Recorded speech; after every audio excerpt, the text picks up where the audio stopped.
नमस्कार, मैं हूं आपके साथ अंजना शर्मा और आप देख रहे हैं सरताज इंडिया न्यूज। तो आइए शुरुआत करते हैं आज की खास खबर से। ट्रंप को फिर लगा यूएस कोर्ट से झटका, 10% टैरिफ को बताया अवैध।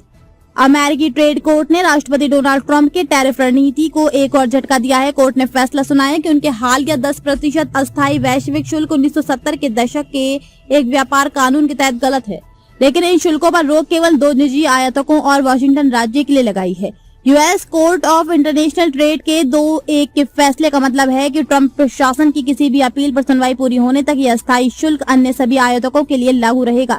इस पूरी जांच की जुलाई में खत्म होने की उम्मीद है।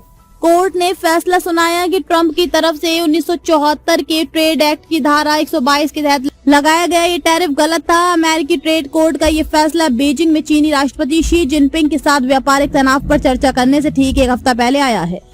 हालांकि कोर्ट का ये फैसला तब आया है जब ट्रंप के लगाए गए टैरिफ की समय सीमा करीब अगले 2 महीनों में खत्म होने वाली है, लेकिन इसे ट्रंप की ग्लोबल टैरिफ महत्वाकांक्षाओं के लिए एक और बड़ा झटका कहा जा सकता है।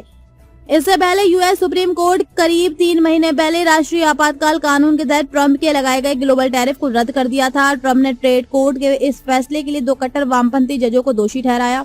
वॉशिंगटन में एक रिफ्लेक्टिंग पूल रेनोवेशन प्रोजेक्ट का जायजा लेने के बाद उन्होंने पत्रकारों से बात की।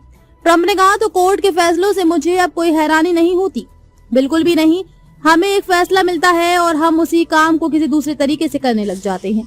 ट्रंप प्रशासन अभी भी एक तीसरे कानून का सहारा लेकर अपने प्रमुख व्यापारिक साझेदारों पर फिर से भारी टैरिफ लगाने का इरादा रखता है। ये कानून 1974 के ट्रेड एक्ट की धारा 301 है, जो अनुचित व्यापारिक तरीकों से संबंधित है और कई कानूनी चुनौतियों का सामना करने के बाद भी कायम है। इस कानून के तहत 3 टैरिफ जांच चल रही है, जिनके जुलाई में पूरा होने की उम्मीद है। खबरों में अब तक ले बस इतना ही। फिर होगी आपसे मुलाकात कुछ ऐसी ही खास खबरों के साथ। तब तक ले नमस्कार और देखते रहिए सरताज इंडिया न्यूज।